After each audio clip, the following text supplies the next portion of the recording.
Hey everyone. Okay, so if you haven't already introduced yourself, make your introduction, but we are super excited to be here having this conversation with you guys on how to run a side hustle for $50 a month or less.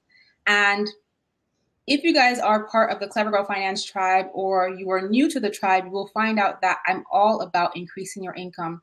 So a lot of times you'll hear, financial advice around reducing your expenses, budgeting, but it's also important that you increase your income as well. So you want to have a combination of reducing your expenses and increasing your income because there's only so much of your expenses that you can reduce. After a while, you're going to get to a point where you've reduced as much as you can reduce and you still need you can't figure out any other ways to reduce your income, and so you want to combine increasing your income to that strategy. And having a side hustle, starting a side hustle, is one really amazing way to increase your income. So I'm all about small business here, and I'm excited to have Yuri.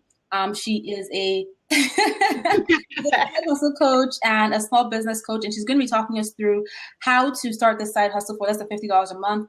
But if you don't know who I am, my name is Bola. I'm the founder of Clever Girl Finance, and I'm passionate about helping women ditch their debt, save money, learn how to invest, and get to the point in their lives where they are building real wealth on their own terms and you're pursuing the life that you want to live. And doing these type of sessions, these live chats with other experts, is one of the ways in which I do this. So I'm going to hand it over to Yuri to introduce herself before we dive in, and you guys can keep making your introductions. I see Texas and Orlando and Atlanta. Hey, everyone. So go on, Yuri. Can everyone hear me okay? My name is Yuri. I'll keep it real short and brief. I went to school for design. I graduated at the worst time you could possibly graduate. And I ended up in a job that I hated. I took it just for one day. I was like, I can't do this anymore. So I decided to do something very different, and I moved abroad, and I lived in South Korea for 3 years teaching English. And while I was over there, that's when I started, let's say, a multitude of side hustles. And what really held me back is I was following all the blogs, and they were saying, sign up for lead pages, sign up for ConvertKit, sign up for all these things. And as a newbie side hustler, I started signing up for all these tools and wasn't making enough money to support it. So the money was coming out of my pocket. And so over the last 3 years, I've finally got to a part where I figured out the tools that I need, the tools that have been growing my business. Even as I've made transitions, I started out as a designer, and now I'm a business coach. So I'm going to be talking to you about that today. I've had a lot of experience with the different tools needed to start a business. And if you're wondering why we're doing this with Yuri, well, if you don't know, well, now you know that Yuri is one of the amazing contributors on clevergirlsknow.com. And Yuri has actually done work for me, and she is super, super talented. So you see all those cool videos that you sometimes see on Instagram around the Clever Girl Finance. Yuri created those images, and she's just really, really awesome at this whole side hustle stuff. So we're going to dive right in, and Yuri's going to start going over the 4 different sections or elements to make sure that you're well set up to successfully start this side hustle. And Yuri, just before you start, just a few logistics. If you guys have questions, you can ask them in the comments, but there might be a lot of comments going through. So if you look on your screen, depending on if you're on your computer or if you're on mobile, there is a ask a question button. And you can just type in your question in there in advance, and I'll be able to see that. I'll get notified when the questions are being asked. That way I don't miss your question in the chat. But the chat is your space. Feel free to have conversation. Feel free to share your comments and your thoughts. We want this to be an interactive conversation for the next hour or so. And I also would suggest that you silence your distractions. And I know there's a lot of stuff going on Instagram and Facebook and everywhere else, but this is really awesome information. And you're here because you want to figure out how to increase your income, and you want to figure out how to put that income to good use, paying off your debt, saving money, building wealth, and getting to the life that you want to have. So just dedicate the time to paying attention to this. Okay, let's get started, Yuri. All right, you froze for a second, so I think, is it time to get started? Yes, let's get started. Okay, so before we start talking about how to run your side hustle for less than $50 a month, if you saw us on Instagram Live, I mentioned that one of the mistakes you can make is trying to get all of your tools at once. Because if you're running an online business, there are a lot of different tools you need to do a lot of different tasks. And so because of that, I developed the 4 different stages of starting a side hustle. So first, let's start off very quickly with the first stage, and that is nailing your niche. So that comes down to picking the topic you're going to be talking about, who you're going to be talking about it to, the problem that you're solving, your business name, creating a business plan. And during that first stage, there's no need to invest in any tools at all. If you start investing in tools at that stage, you're unfocused. You're not going to set up yourself for success or your side hustle. So if you're still in that stage where you're trying to nail your niche and figure out your business, please don't invest in any tools yet. However, when you get to the next stage, which is actually kind of the fun part, building your brand and branding your business, which is where I excel. As she said, I started out as a designer. That is where you start investing in tools. And when I say investing, it doesn't always mean money. It can mean your time, because sometimes there is a learning curve to some of these things. But once you get to know them, it's totally worth it. And these are tools that are going to grow with you and your business. So that said, let's jump into the first tool, which is a design tool. So I just wanted to add something. If you are in a space where you are thinking about a side hustle, or you have a side hustle, this is a good time to kind of step back and look at the big picture. So you already talked about knowing what your niche is, and that's essentially, who are you trying to reach? What exactly, who are you trying to reach? Who is your avatar? Who is your target demographic? What exactly are you trying to sell to them? How much are you going to price your products and services? And I know that can be complex sometimes, but there's content on the Clever Girl Finance blog that can guide you through pricing in the business section. But then you also want to, very importantly, make a list of all the things that you may need to get your business started, which Yuri is going to talk us through. But I want you to think about creating a business budget. And the reason why you want to have a business budget is because too many people go into business just spending money on all these nice to have things, or things they may not really need. Like Yuri said, you want to have certain things in place at the beginning before you spend money. And so you want to be able to calculate what all your startup costs are going to be, and then what are your recurring monthly costs going to be, which you're hoping, if you're starting out watching this, are going to be $50 or less. But once you know what your operating costs are going to be, once you know what your startup costs are going to be and you know what your operating costs are going to be, even if you don't have the funds to jump into your business right now, that in itself, having that business budget will give you a plan so you know what you need to save for. So I'm a huge advocate of not getting into business in debt, especially if one of your reasons for starting the business is to pay off your debt. So make sure that in addition to knowing your niche, your demographic, what you're going to sell, how much you're going to price it for, whether it's a service business or a product business, that you also make a list of your costs, understand what your startup costs are going to be. And once you have that number, you can start making plans to save towards your business launch. Yeah, I couldn't agree more. That was one of the mistakes I made, getting caught up with all the shiny pennies online and like investing in every tool that everyone was pushing because of the affiliate programs they were under. So getting clear on who you're targeting and why you're doing it. And like she said, planning out operating costs and starting costs, that is essential first. So once you kind of complete that stage and get that done with, then that brings us on to the design tool. And the reason why I recommend getting a design tool first is because while you're building your business, you want to start marketing it right away. You want to start kind of building interest. I'm sure a lot of you guys found Bola from Instagram. That's where I found her. And you see every day she's just posting graphics. Now, a lot of them are tips and advice. And, where do you think she's making these? She's using a design tool to create them.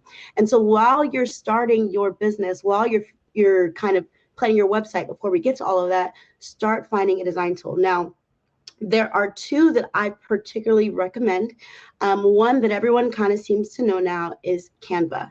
So Canva is great because they have a free option. With Canva, you can select Instagram posts, and then it'll come out with something. It's like 1080px, so that's the pixels. So it's a square image. And then right inside Canva, there's different templates that you can use to get you started if you need help with that. As a designer, I do recommend kind of coming up with a style of your own so that you're kind of branding yourself from the beginning. But you got to start somewhere. So you can use their templates as inspiration. You can use them as a guideline. You can use one and just change the colors to form your business. But having that design tool first is essential. And another thing you want to do with your design tool is not just design graphics for different social media templates, is you want to start designing graphics for your website, because in this online space, your website is where everything revolves around in your business. The whole point is to get people back to your website. So you want to find a tool that can kind of handle those things. And while we're talking about that, one of the reasons you want people back to your website is, I'm sure you've heard this before, if you've been, starting to research about starting a business, is everyone says, start an email list. Well, everyone and their mother has an email list now. So what's going to entice them to get on your email list? So with this design tool, you want to make sure that you can create different free resources that are actually of value, that will attract people and get them interested in joining your site and hearing everything they have, or hearing everything you have to offer them on like a weekly basis. So you can create PDFs in Canva. I'm not too familiar with it, which brings me to my favorite design tool, which is InDesign, Adobe InDesign. Now, I don't know if you've heard of this before, but if you've heard of Photoshop or Illustrator, it's made from the same company, Adobe. Now, this tool does cost a monthly amount. This tool is $19 a month. So yes, it is an expensive tool. If we're talking about under $50, it's going to be probably the most expensive. But with InDesign, you can not only design your blog posts, or excuse me, your social media graphics, you can design your logo, you can design interactive PDFs. If you go on my site, you'll see on any of the PDFs, there's different things you can click, and it will take you to different websites and different resources or different pages. You can design blog post graphics. So with InDesign, you can design so much. You can pretty much design everything for your business. And if you learn it now, it's going to be a tool that you can continue to use. With Canva, let's go back to that pricing. Canva does have a free option. However, there is a Canva for Business, which I believe is $13 a month. $12.99. Okay. And with that, I think one of the benefits is you can create folders. So I know you can kind of organize your posts better. And also, so if you create a template for Instagram, you can then kind of copy that template over into like a Twitter format or a Facebook format. So that's $13 a month. And then for $7 more, you can get Instagram, which can do anything you could ever want.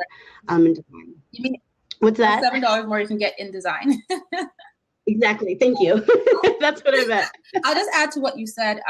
You guys see Clever Girl Finance on Instagram or on Facebook or on Twitter or the website. I use Canva a lot. And if you are starting, I use Canva. I also use Photoshop. I don't use InDesign, but the reason why I use Photoshop is because I come from a photography background. So that's really easy for me. InDesign is more intuitive, but don't get too caught up in wanting to pay right away, like Yuri said earlier. You can, when I first started Clever Girl Finance, I used Photoshop. It took a lot to get it took doing a lot of different things to get the right output, whereas Canva made it so much easier. So I use Canva a lot more, and Canva has a free option. I use the free option in Canva for such a long time. The reason why I use Canva for Business now is because I have a team, and we need to be organized when we're creating graphics for different things, for different marketing needs or for social media. And so that is why you do not need to pay for Canva for Business right away.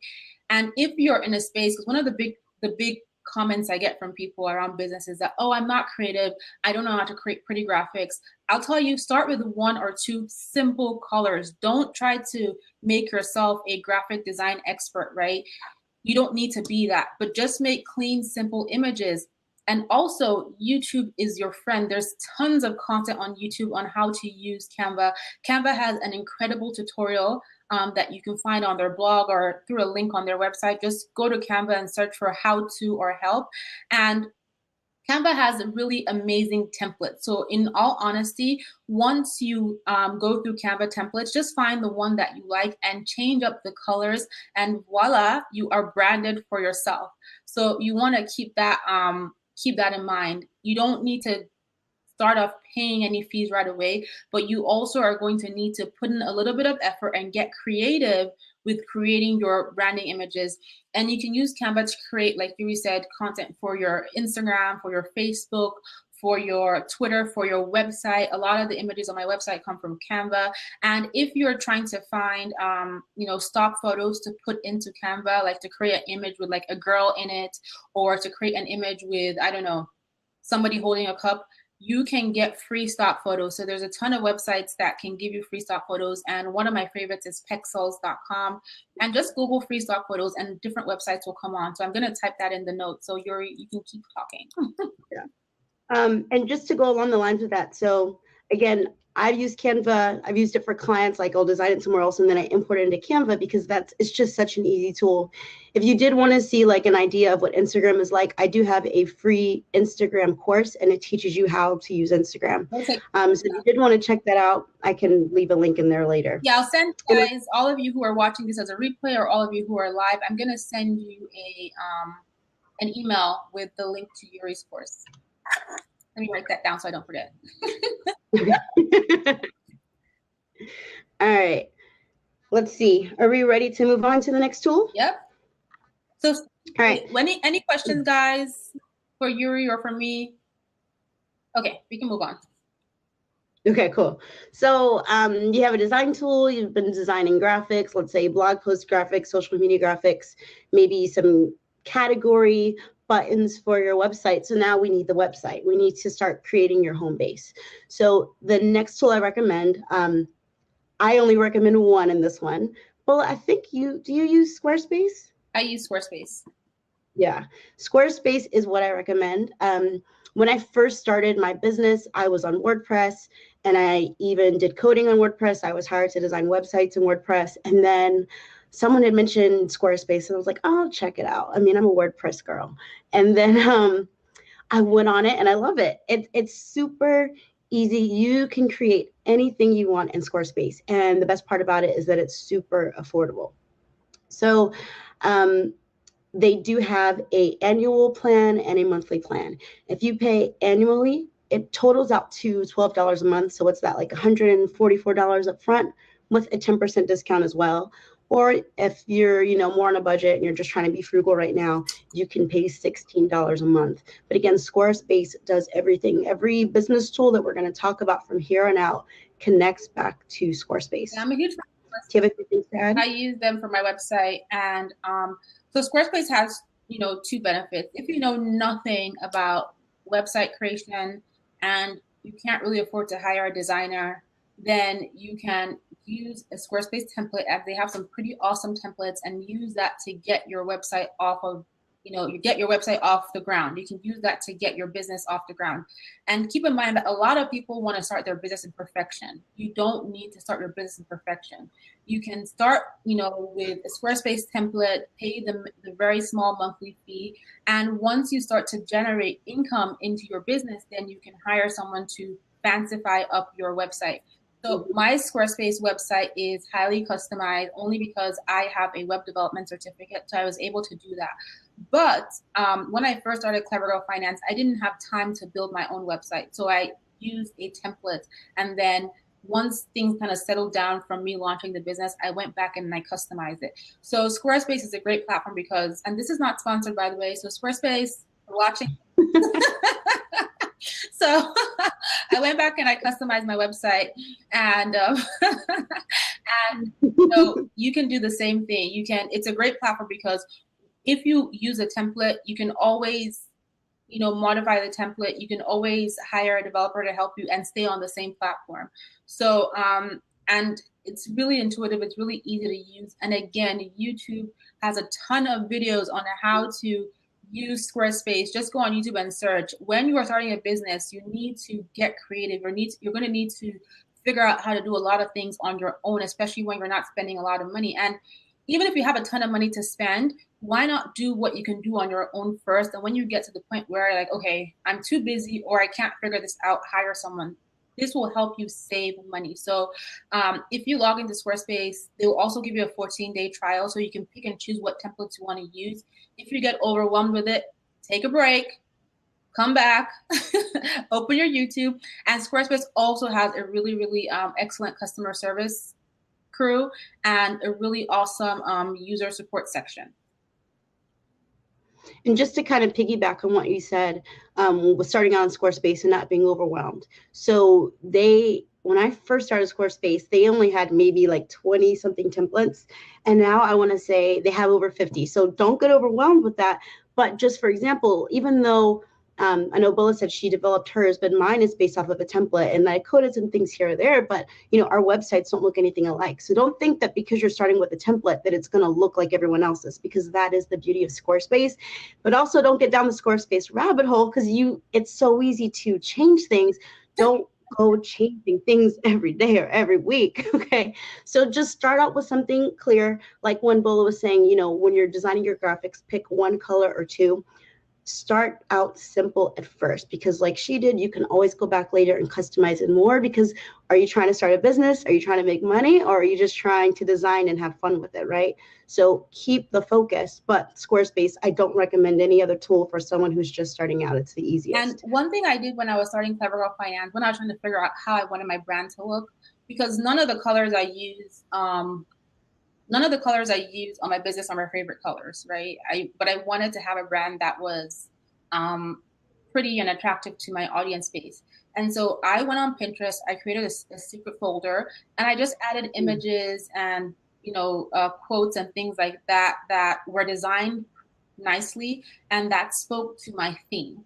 And so whenever I was kind of getting in a rut as to, okay, how do I set up my brand? I would have this little Pinterest folder open that had like maybe 20 images of things that I liked, and they were completely unrelated to my business, but the colors and the way they were set up just gave me like a sense of, okay, I know that I like, pink for this brand. I like the pastels, and just seeing all of them in flow was helpful. So it's almost like a little inspiration binder, that you can cut things out of a magazine. Pinterest is the next best thing if you want to do it online. Just put pictures that align with your demographic, your target audience, and with you and who you are in terms of the business you're trying to create, and you'll get inspiration from there. And ask your friends if you're struggling with, okay, how do I make my brand? Ask your friends to tell you what their favorite brands are, and take a look up if you see any themes across the different brands that that speak to you, that you can implement into your own brand, not copy but be inspired by.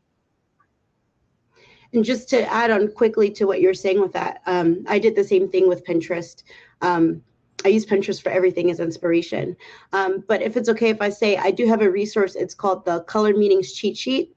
So it's all the different colors you can think of, and then next to it are the different adjectives that are associated with it.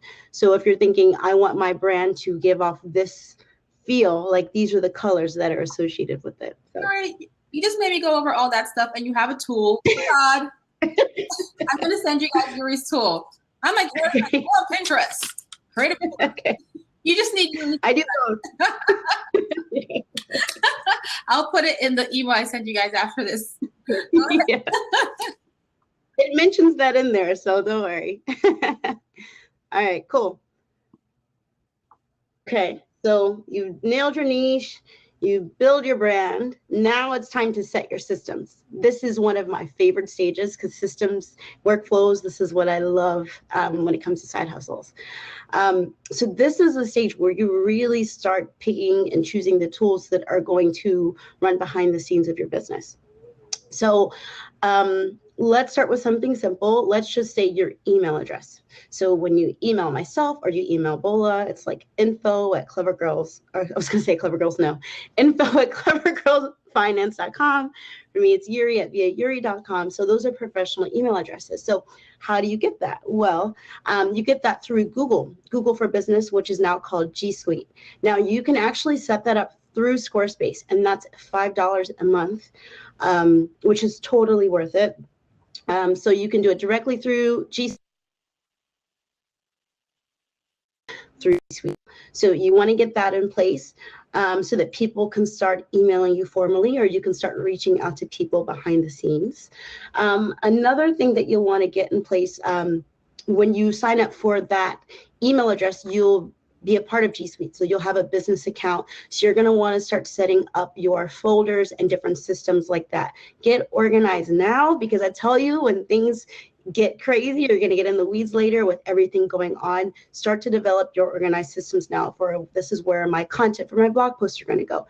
This is how my branding is going to be organized. This is where my templates are going to go. This is where, archive things are going to go. So start setting up that now before you get crazy busy. It will make a difference down the road, and that's included with your G Suite account. Next, you're going to want to focus on email. And we talked about this. Go Yeah, I ahead. would just rewind so that's a little bit and tell you guys that I personally do not trust a business that is like, you know, clevergirlfinance@gmail.com. I'm not about that.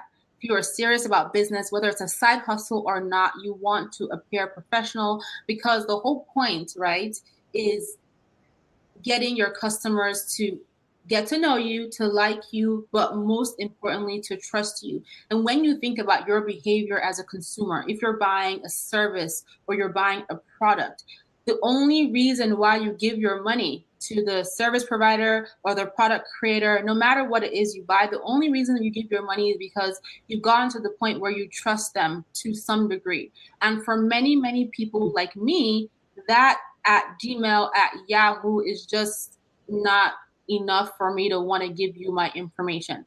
And so cost $5 a month. It is a worthwhile investment to have XYZ at xyzbusiness.com. It just helps you up your game because a lot of side hustles are not investing in professional email addresses. And this helps you stand out, helps you be more professional at the very least. And you have when you have on your business card, when you put your contact information on your website or on Instagram, they get to see at your business name. So it gives you a form of credibility. And it might seem really small, but it really matters because there are people out there who will not give you any money, who will not even give your brand a second glance if your email address is off. And I am one of those people. So I'm just being honest.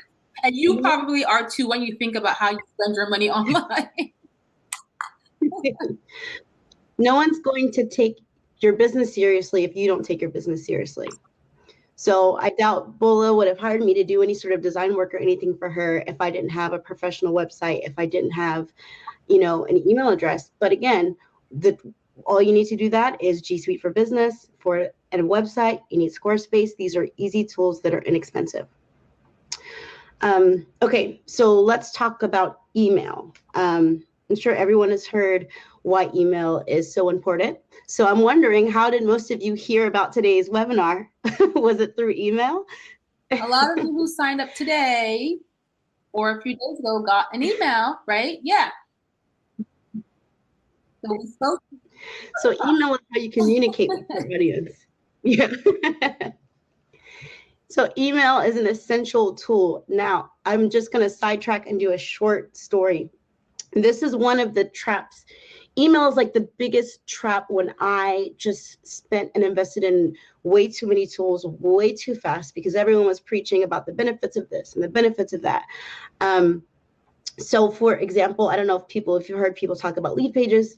Well, I think you might use it, but if you're just starting out, please don't spend $30, $40 a month on a tool like Lead Pages, which essentially lets you create landing pages, which you can do in Squarespace, or ClickUp boxes. That's a tool that you can invest in later on because it is nice and it does help with conversions, getting people on your email list. But I made that mistake and then I was like, I can't afford this. Like, why am I paying this? And then I found other ways to work around it and I've been doing just fine. Same with ConvertKit. ConvertKit, all the bloggers switched to ConvertKit. I'm on ConvertKit right now. We'll talk about it. Keep going. Yeah, I'm on ConvertKit right now. I'm in the process of transitioning to a platform that for me does it all called MailerLite, which is free for under 1,000 subscribers. And you can do everything in MailerLite that you can do in ConvertKit and so much more. I respect the man who started it. He was a blogger, like he's trying to do great with his business. And for those who are using it and who have the audience already and who are generating that kind of revenue, I myself am very frugal. So I'm trying to, I try to keep my costs low so that my profits can be much higher. So I hear someone says MailerLite is bae. Yes, yes. So let's talk about this for a second because I don't use MailerLite. I use ConvertKit, which is what Yuri talked about. But let me just add before we talk about the different tools and why I use ConvertKit and I pay for it. I'll tell you why. Your email list, right? Not your email address. So you have your email address set up. Your email list is basically your tribe. It is not Instagram. It is not Facebook, it's not Twitter. So some of you said you found this chat through Instagram, and that's because you just happened to be on Instagram when I posted it, right? And that's because for whatever reason, the Instagram algorithm allowed you guys to see that Bola posted about a chat. Otherwise, you wouldn't see it. There's tons of people who have sent me DMs that have said, oh my God, I didn't know you were having a live chat, today. I would have joined. Can I register?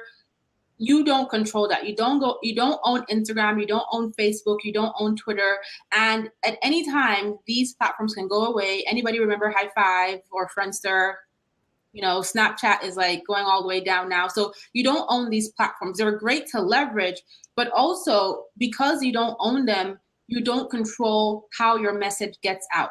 So for instance, Instagram has algorithms that suppress who your post gets shown to based on the person's level of engagement with you. And that's a lot of complexity. Whereas your email list is your tribe. These are your people. So look at it this way. When you have let's say you have a retail business, right? And you're going to be having a sale for Black Friday, which is coming up. You can put the post on Instagram and be like, okay, I pray, fingers crossed, Instagram shows my post to the people I want to come. A lot of people, the bulk of your audience may miss your post because it's time sensitive. Whereas if you have your own email list, right, when you send them the notification on the sale, it's going to be waiting for them in their inbox, whether they check their email today or tomorrow night or next tomorrow night or in 2 days. It's not going to get lost in a feed of Instagram posts. Like, how often do you scroll through your Instagram feed for the last 1 week? You probably don't do that. You probably go through a few and like, okay, I'm done. So your email is basically it's your tribe. You're building your tribe. You own that list, and it's an asset in your business because when you have communication to send out, you can connect directly with your audience. So many of you on here are on my mailing list, you're on Yuri's mailing list, which means whenever we send out a newsletter or an announcement, you get to see it in your inbox, even if you haven't been on Instagram for a week, even if you've been on vacation and you've been logged off of social media, you check your email and you will hear from us. So having your own email list is really, really important.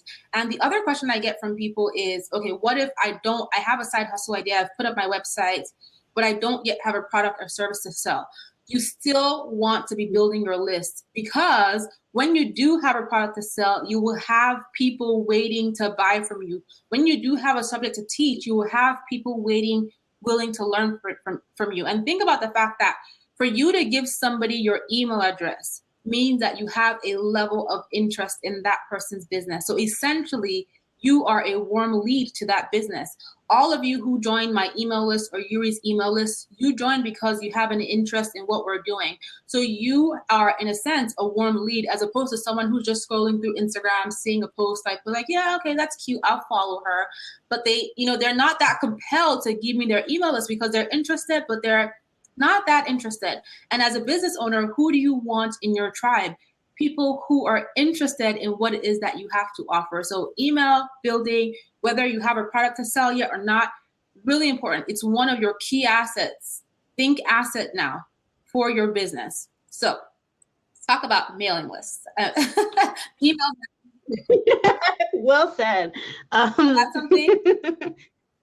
Yeah, just to add on and how email list works. With most providers, it's all about how many subscribers you have on your email list. So that's why I was saying with ConvertKit, if you're just starting out, it doesn't matter if you're under 1,000, which when you're just starting out, you're probably going to be under 1,000 on your mailing list. It's going to cost you $29 a month when you're just starting out. With something, what's that? Yeah, with ConvertKit. With MailerLite, if you're under 1,000 subscribers, it's free. So even as you start to go up in the tiers, it's like $10. Okay, guys, so while Yuri is coming back on, I hope you guys can still see and hear me. I'll tell you why I pay for ConvertKit. So when I first started Clever Girl Finance, I was on a free platform. I use MailChimp. And so if you are just starting out with your business and you are, one, on a budget, which you should be, and number two, you have less than 1,000 subscribers, you should not be paying any platform for your email list management. There are a ton of free options, MailChimp and MailerLite. Yuri is a huge fan of MailerLite, and she'll tell you why she likes it better than MailChimp when she gets back on screen. I just re-invited her. But I started with MailChimp at the time, and it was free. I got to the point where my email list started to grow, and and I needed more flexibility in terms of what I could do with my email list. And I'll explain what I mean by that to you. So I made a decision to move from MailChimp to ConvertKit just for features. And once you start up with a mailing platform, it's not a good idea to move too many times because it's a huge pain. So if you're considering moving from MailChimp to MailerLite or wherever, you want to do this when your email list is still small. Otherwise, it is a huge pain. So I use ConvertKit only because I have a big email list, and so no one is going to give me anything for free at this point. I'm gonna have to pay for my email list. Also, I have a automation set up. I have a number of different funnels set up, and Yuri's gonna talk about funnels, so don't get confused about that right now. I have different parts of my brand that people can meet me at on social media, and you fall into a funnel, and I have all that set up through ConvertKit. And the reason why I chose them was really for the ease of use. So if I wanted to move to another platform right now, it's going to be a complete pain because I have subscribers who are actively working through these different funnels, who are getting different emails. Some of you get my newsletter, maybe new subscribers, maybe my new subscriber funnel. Some of you may be taking a free email course from me. All of this stuff is set up in ConvertKit. And so if I were to shut it down and move over, it's a complete nightmare. So if you're thinking about an email platform of everything that we discussed, you want to give this the most consideration because as your list grows, it's going to be a nightmare to move it. And think about the features, because MailerLite probably has a paid feature when you exceed 1,000 subscribers, right? Yeah. So think about the features they have paid, and if there are features that, you want, or maybe there's some other platform out there that's going to offer you more of what you want. So that's why I use ConvertKit. So again, if you are just starting out in business or you have a small mailing list, you should not be paying anybody to manage your email list. But as your business grows, as you introduce more products and services, as you start sending out different emails to your audiences and you understand what sales funnels mean, and as you start to implement your sales funnels, you're going to find that you are splitting up, your audience into different, these are the people who like business content. These are the people who like, this scented candle. These are the people who always buy, this hair weave from me. You figure out what your categories are and your mailing list will go accordingly. Because when you think about your business, let's say you're selling, weave. And you're selling weave to girls who have natural hair. This is such a hopeless example, but you're selling weave to girls who have natural hair and to girls who have straight hair, right? Relaxed hair. You're not going to want to keep emailing your natural girls the relaxed hair products. They don't want to hear that. They're going to get irritated. And at some point, they're going to unsubscribe. And so what your mailing list can allow you to do at audience space is it can allow you to segment your audience where when somebody joins, what type of hair they have, so what type of marketing and what kind of hair tips to send them. This way, you're kind of managing your audience and you're meeting the people who come to you at the point of their need, if that makes sense. Definitely. Let me just quickly this people are interested in hearing about MailerLite. So I currently use ConvertKit. Am I echoing? I currently use ConvertKit. I'm in the process of switching to MailerLite. As Bula said, it has been a struggle. It takes a lot of time. I don't have a list as large as Bula's, but I do have a pretty substantial size, and I have a lot of sequences set up in ConvertKit, but for other reasons, I've switched to MailerLite. MailerLite allows you to segment and to send to groups just like ConvertKit does. MailerLite also can replace lead pages for you. So within MailerLite, one of the reasons why I like it is because I can create buttons. So I can create a button that then links to my email list, that then links to a content upgrade, which is one of my methods for growing my email list. And so instead of paying a separate software to do it, I was like hooking up different things in Squarespace and like doing different coding things. With MailerLite, I can do it right there. With MailerLite, they have landing pages. ConvertKit does too, but MailerLite's actually, as a designer, I really like the design of them. So MailerLite has all of those features as ConvertKit, but for a lesser entry level cost. And then still, as you continue to build your list, it's a little bit less expensive than ConvertKit, but the larger your list gets, those prices are pretty competitive. But what Bola is saying is just choose something that you like from the beginning. So compare ConvertKit, compare MailerLite.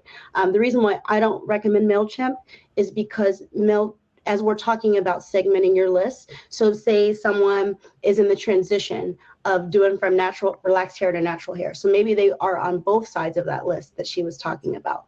Well, on MailerLite, you're paying for one person 2 times if they're in different sizes, different segments, different content upgrades. So if one person opts in to join many different things on your list, you're going to pay for that one person as many times as they're on there. You mean in MailChimp, right? Not in MailerLite. Yes, MailChimp. That's MailChimp. So that's why a lot of people are kind of getting away from MailChimp, even though it does convert nicely with Squarespace. It's because in the end, once you do start paying after 1,000 subscribers, you're going to pay for people multiple times. And so those costs can skyrocket. Because I was first to MailerLite, then ConvertKit, and now MailerLite. I've done the whole gambit.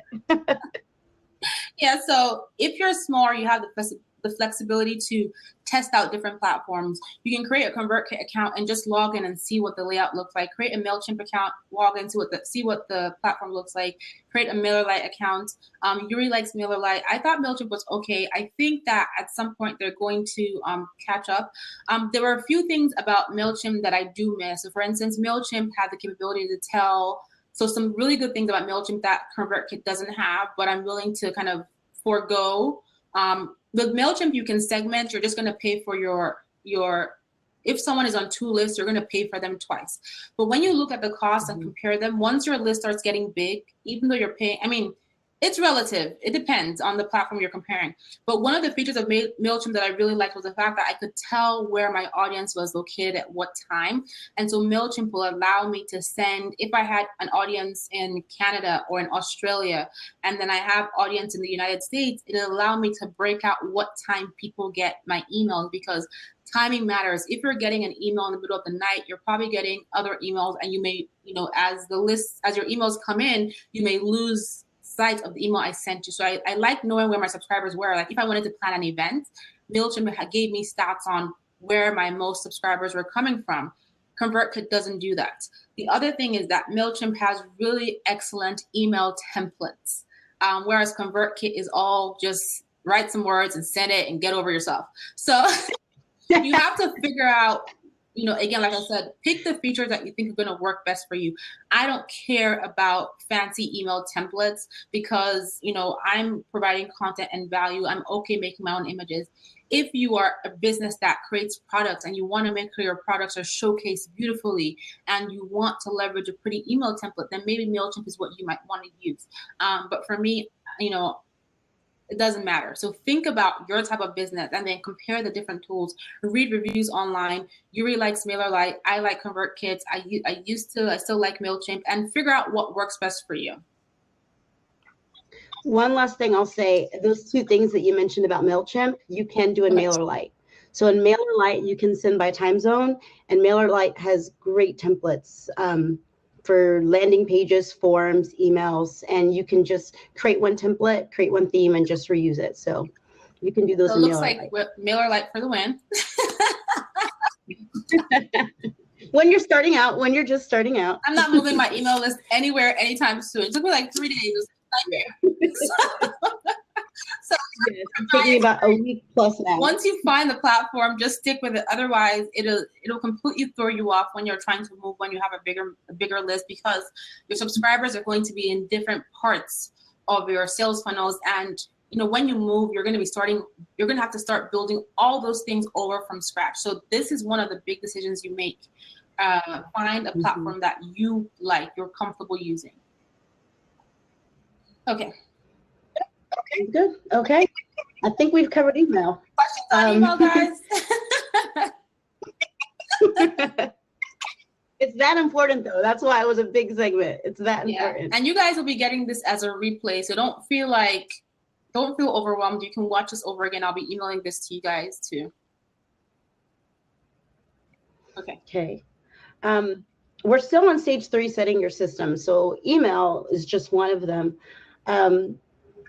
one of the things that I'll mention and then we'll let Bola talk about is bookkeeping and accounting software. Now, as someone who's just pretty much doing it for themselves at this point, I discovered a platform called Wave Accounting. I think it's waveapps.com. It is a free software. There are different things you can upgrade and pay for, like for payroll and things like that. But a few of the nice things that I like about it are that you can connect your business bank account, as in you should have a separate business bank account and connect that to it. And so that way you can categorize things, which makes it a little bit easier for tax time. You can also send invoices from there for free. So if you are a service-based business, let's say you're a designer, which is what I was doing for years, or even coaching, you can send invoices for free with your logo branded and everything, right from Wave Accounting. I'll let you talk more about a business software. We have a bonus question from Cam. Now she wants to know what lipsticks we're wearing. Oh gosh. Do we answer that now or should we wait? I'm wearing Rebel by MAC. What am I wearing? I'm a layers girl, so I'm wearing Wine Not, I think, by MAC, and then I have a Beauty Counter lipstick sheer that I like layer over. We'll put that in the email we sent. Yeah. So these questions make this conversation fun.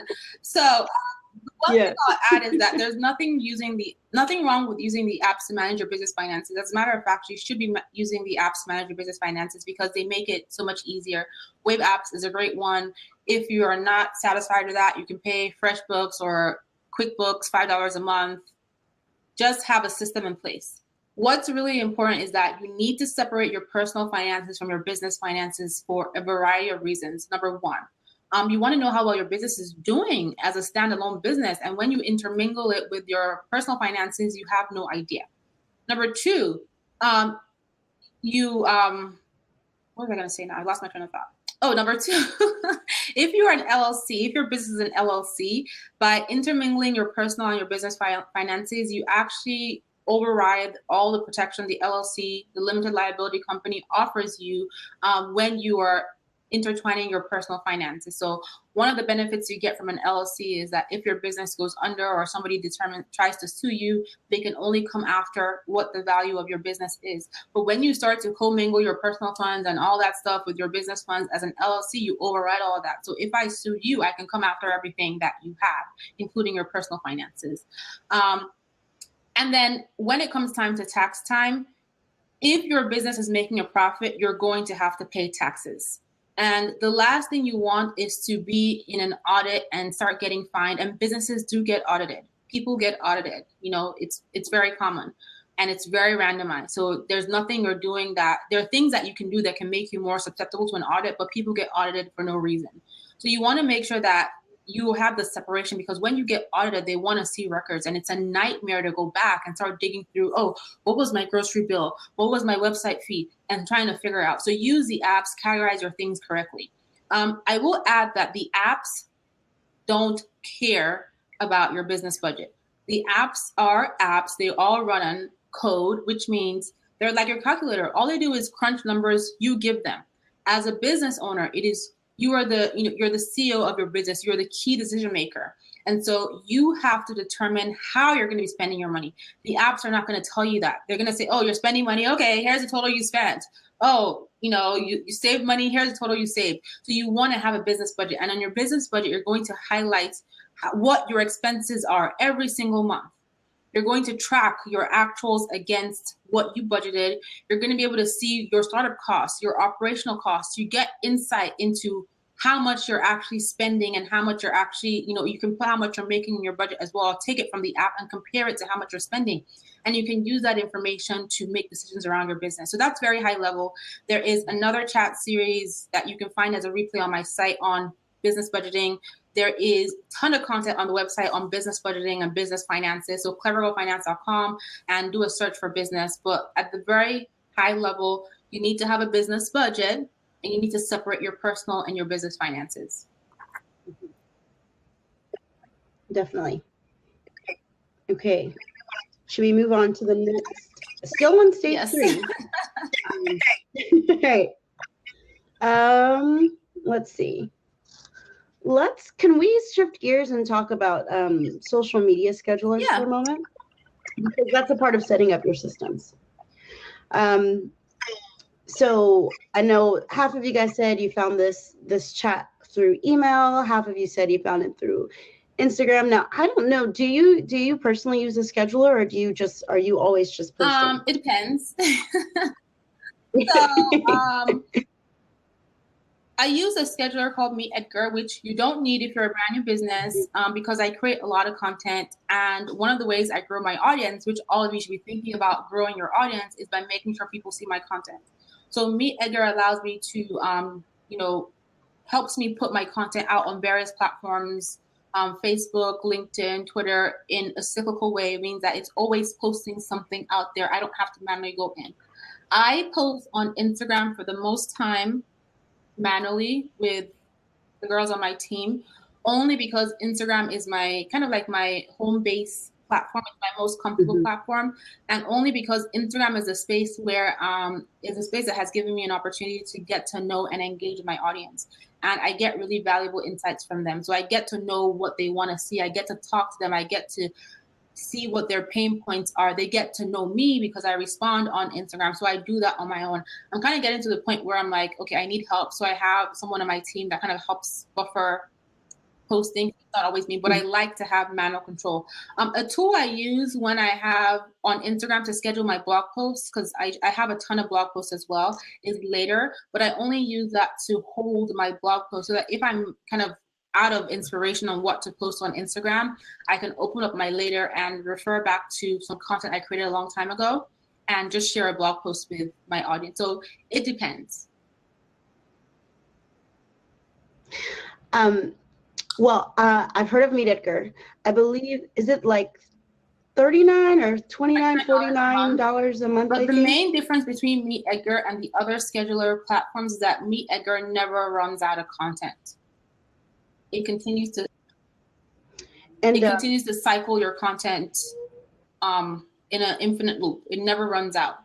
Whereas the other schedules, you have to kind of go back in, and once you've done for that month or that week, you have to add more stuff. And Meet Edgar is intuitive in the sense that it never runs out of content. So this is something for later on when you have a ton of content, you have a ton of products, you have a ton of information to share with your audience, and you find that you can't be in too many places at once.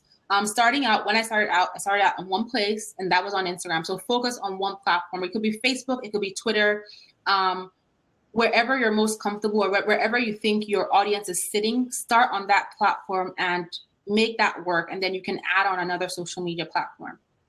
So Simone said, what are our thoughts on Hootsuite and Buffer?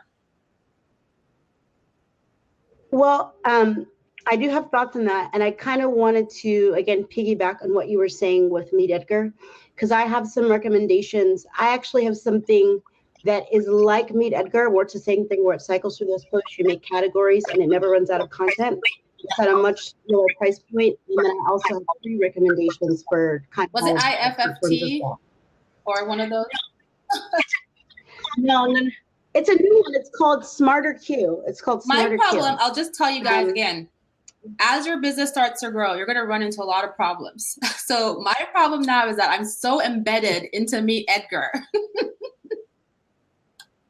that for me to move, like honestly, for me to move to another platform, it's, I have thousands of pieces of content in Meet Edgar at this point. Like I would have to start from the beginning in another platform. So again, keep this in mind. Do your research. Like if, I'm not even going to look at your recommendation, Yuri, because because I may find myself down a deep rabbit hole that I can't get out of. So there's a ton of different tools out there, guys. Again, focus on what works for you and think about, the tools. Think about it this way. These tools are mentioning, they're all accessories to your business. The core of your business is you and the product and service you have to offer and the way in which you deliver it in terms of like the experience and the value they get from your product. Using a tool like Meet Edgar, like Squarespace, like whatever tools, Hootsuite, Buffer, they're great tools, but they don't make your business. You and the product and service that you offer and the way you deliver it and the value your customer gains from this is what makes your business. So there's a ton of tools out there. Don't get overwhelmed.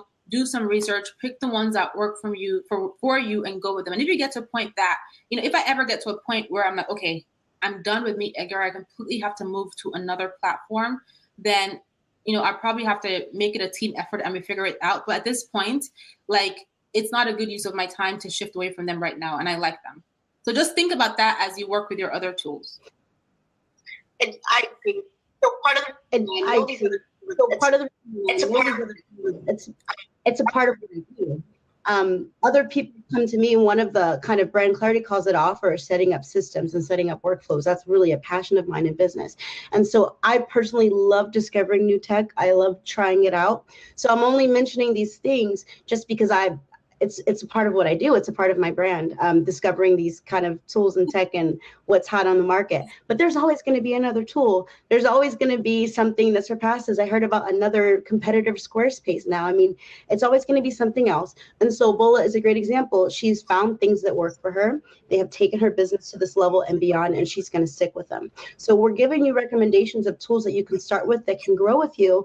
But don't get sidetracked and start, as you start going into all these random tools. Let people like me who like doing it find the ins and outs of that for you so you can make an informed decision for yourself and focus on actually making profit with your business as opposed to just, exactly. Looking at all the shiny pennies. Yuri will look at the shiny pennies on your behalf.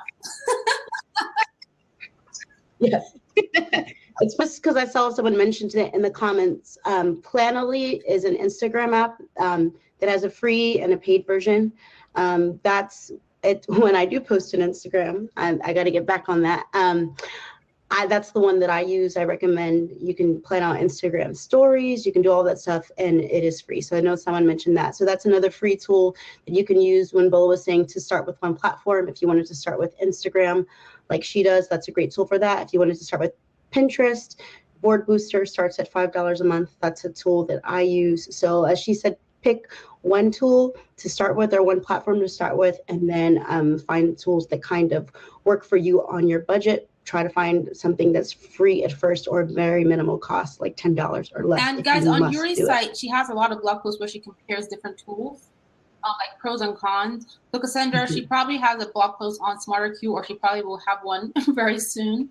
So, just in the interest of time, you can probably find that information as to why she likes it on her site.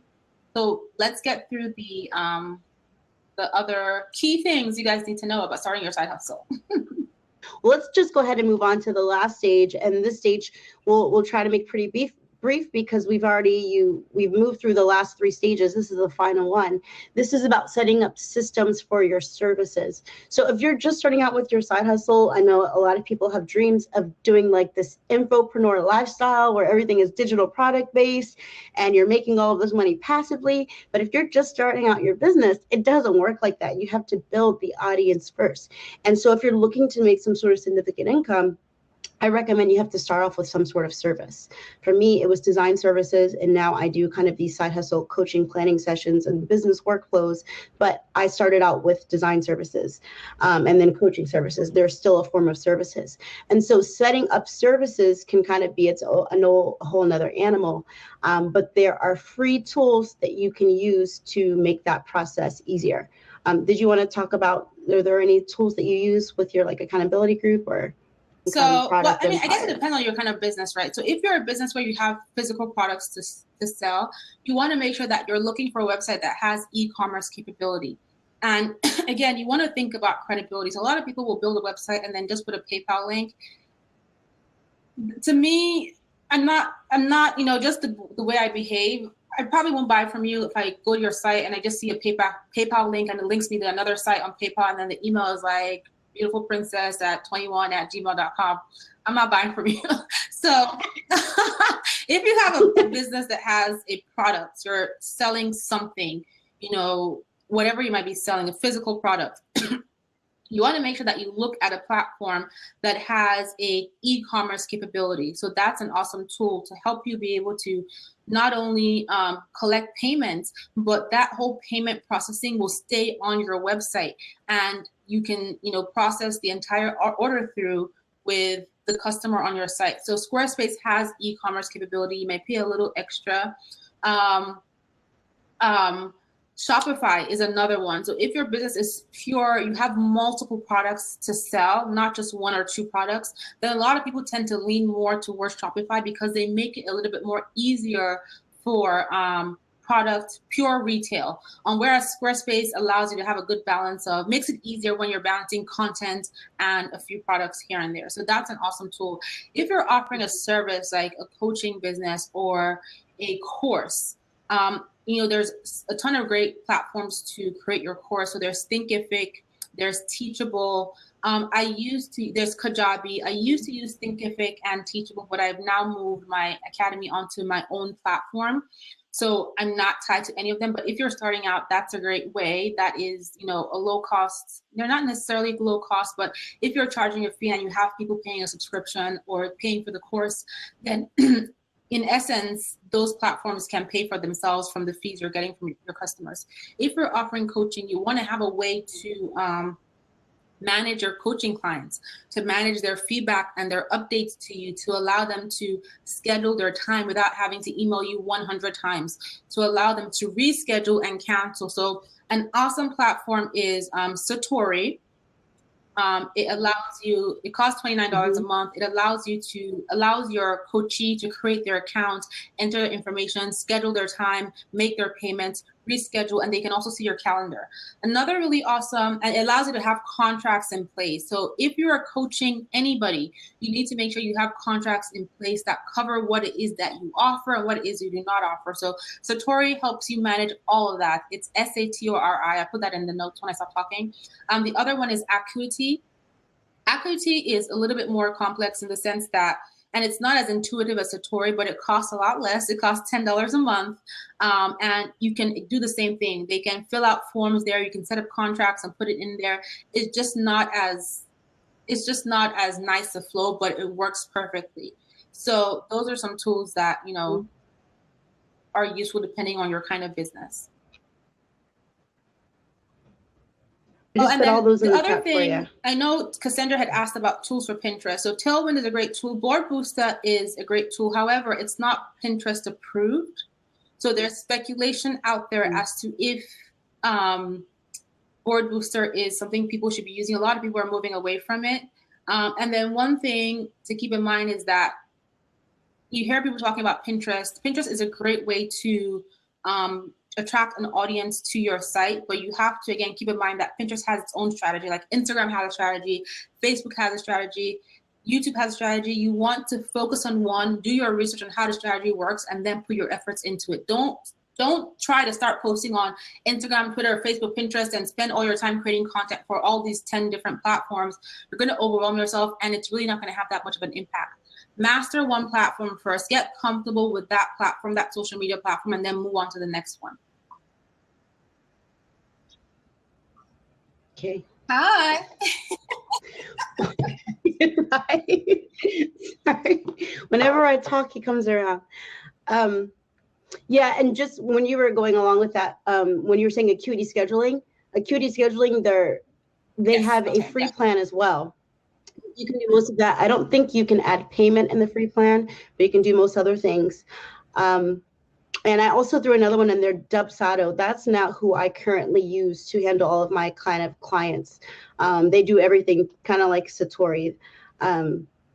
So that's just another option as well. There's a lot of options. One tool I would add is, so as your business grows, if you have a team, or if you just really need to stay organized, or if you have a business partner and you guys need to keep track of your different tasks and your different projects. So let's say you may have a project where you need to set up your email list. You need to work on creating your email newsletter. You need to work on creating your sales funnel. You need to work on designing your project. You need to work on writing your first book.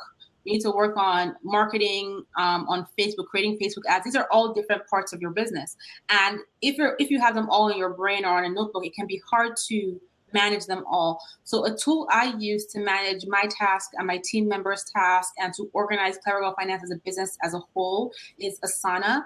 And Asana has a free version. There is a competitor called Trello. I think the difference is whether you are visual or more lists, you're more visual or text, but they're great project management tools to help you manage. You can see everybody else's tasks. They can see yours. You can organize your things in terms of what you need to do step by step. For instance, this chat session is a project in my Asana where it's like, my team members know, okay, this is what we need to do to set up this chat. We have to create a graphic.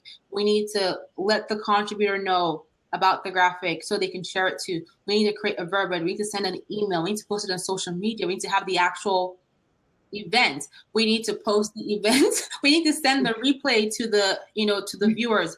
Just all these different steps, because you're going to get to a point in your business where even if you have a physical product, for instance, like it's like pack the product with this tissue paper, ship it, take it to the post office within these amount of days, follow up with customer, get feedback, send follow-up email, things like that. You're going to have tasks that you keep repeating over and over again. And when you get help, you want to make sure that you're not spending all this time explaining the same thing, and then the person quits, and then somebody else comes, and you have to keep explaining. Documenting your tasks, your processes, and your systems down allow everything to be so much easier. And even sometimes there's things I do in my business that I forget how to do them because I haven't done them in a while, or I miss a step, right? Like I've done chat sessions where I forgot to send the replay, and I was like, oh, 2 days later, oh my goodness, someone said, where's the replay? So it's just a reminder. It's like checklists you create of your different activities in your business. I also use Asana, and I use it for what she's saying as well, but I also use it to track all of my business ideas, because I'm sure if you're like us, you're constantly thinking, oh, I could do this, I can do that. And so I have a project that is just for content ideas. And then like each board within my content, within my project, I will list like this idea here, this idea here. So that's kind of how I organize my mind. So before I start a note in my Apple Notes, I go to Asana first, because there's an app on the phone as well. And I kind of see what I wrote out there. And that way I know that all my business thoughts are organized in that. So forming your funnel is really how you tie all of these tools together. So we're just going to go really broad. Let's think of getting someone to sign up for a coaching service. So where does that funnel begin? Well, that funnel might begin on social media. Let's use Instagram for an example.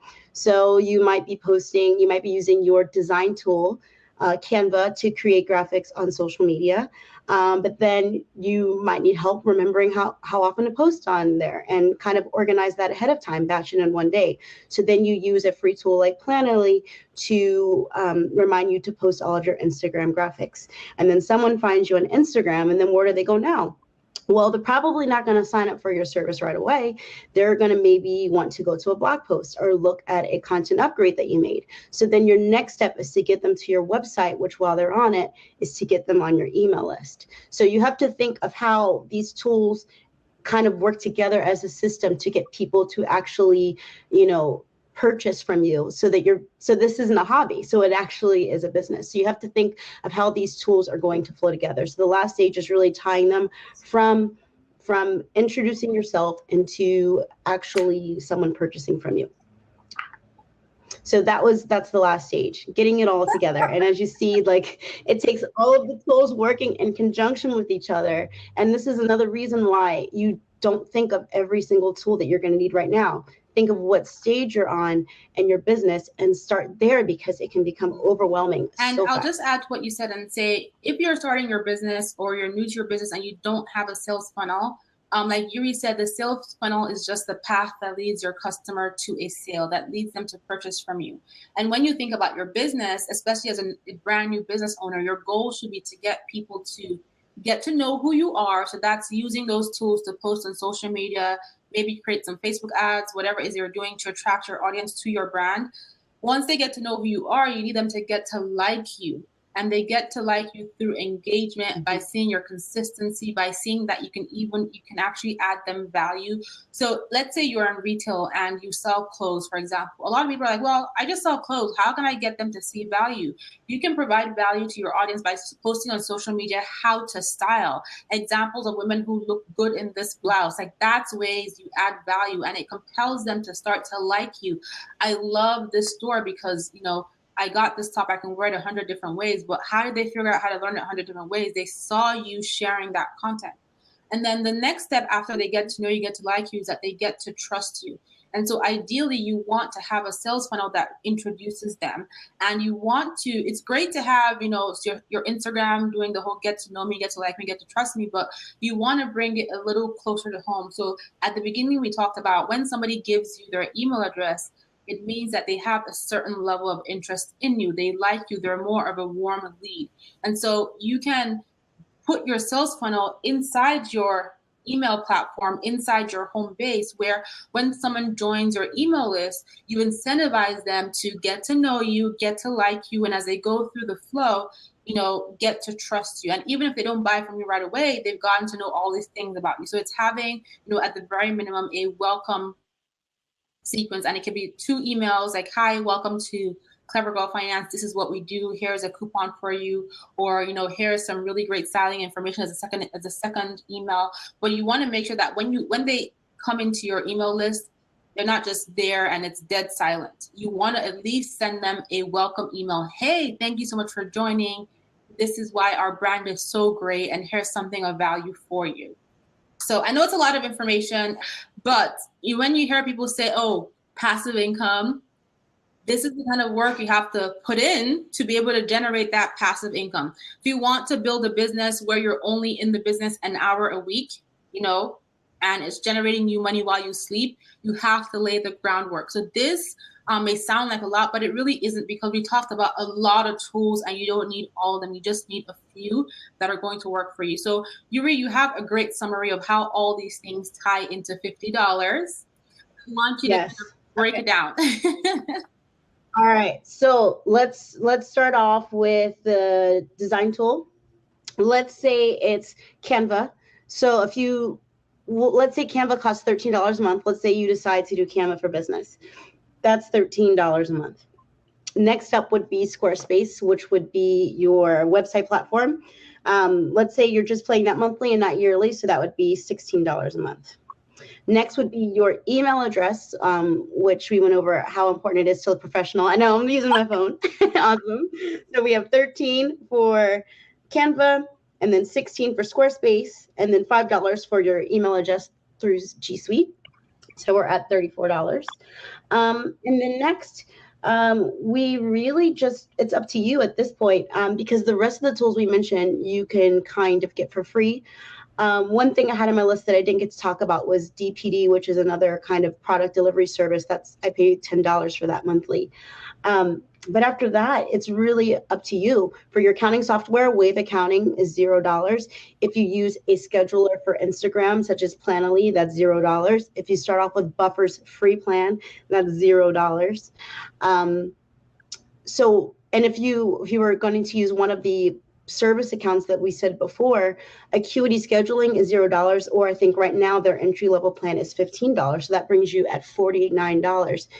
With Acuity Scheduling, you can take payments. That's who I use to handle my calendar. You can do everything through there. So for $49, you've just run your entire business. And what I didn't mention was MailerLite. Let's say you're under $1,000 in subscribers. MailerLite is $0 at this moment for under 1,000 subscribers. So $49 for everything we talked about for the last 70 minutes. Again, this is, a baseline cost. So you probably, if you're trying to start a side hustle, you can probably come up with $50, a month. Forgo some lunches, get the Starbucks coffee, don't buy the hair products you're never going to use, stop picking up those magazines you don't need. I mean, I'm just giving suggestions. You don't have to do it. I posted an Instagram post about minimize how often you go to the nail salon, and people got mad at me. So it's entirely up to you. But again, think about how bad do you want this, and understand that building a business, there's no limit to how much you can potentially earn. And if it's a $50 a month investment to get your empire up and running so that you can generate more income alongside what you're earning in your career, so that perhaps you can make this a full-time business, isn't that worth it? So you can come up with $50, and once your business starts to generate income, then you can upgrade to the Meet Edgars, you can upgrade to the other fancy tools that you hear people talk about. But when you're starting your business, if your business is small, if you're still trying to get consistent sales, you don't need any of the fancy stuff. And all the tools I use now that you've heard me talk about, and even the ones I did not mention, I did not use any of these tools when I first started Clever Girl Finance. I went free all the way. I leveraged the University of YouTube when it came to learning how to use these tools and do things by myself. I was very, very conservative in the way I spent and in the way I hired. I tried to do as much as possible. And as a new business owner, right, if you don't have customers, then you have time. So, because customers make you busy, orders make you busy. And before you get those orders, you got a lot of time. So stay up late, put your tools in place, engage, build your audience, build your audience, build your audience, build your honest audience. I can't stress how important that is. And once you build your audience, once you have that product to sell, once you have that service to sell, once you have that email list, growing, when you put it out there, your audience will buy from you. So this has been awesome, Yuri. I'd love for you to tell everybody where they can find you, your website, the courses you have, and all that good stuff. Yeah, so my website is viayuri.com. So I'll go ahead and type that in the chat. And then a few of the things we talked about, I have the free Instagram course that teaches you how to create pretty much everything in InDesign. You can get that at my website. If you scroll down to the bottom, it says free InDesign course in the bottom links. I also have the branding color meanings cheat sheet that we talked about. So I'll make sure that Bull has a link for that to include it in the website. And then the last thing I'll mention, I have the Side Hustle Quick Start Roadmap, which breaks down these 4 stages and the tasks that are involved in each one and when to get the tools that we talked about today. And that is right on my homepage. When you go right to viayuri.com, you'll see a button that says get the free roadmap. Thank you so much, Yuri. And Yuri also contributes to the business content on clevergirlsknow.com. She has an awesome blog. So guys, she's creating all this content for you to help you. And like I said at the beginning, I'm a huge fan of starting a business to generate more income. And there's no cap on your income when you have a business, as long as you're willing to put in the work and the effort. So thank you so much, Yuri. Thank you so much, everyone, for watching this. If you're catching this as a replay, I hope this was useful, and I will be sending out the email in a few minutes. Thanks, guys. Bye. Bye everyone.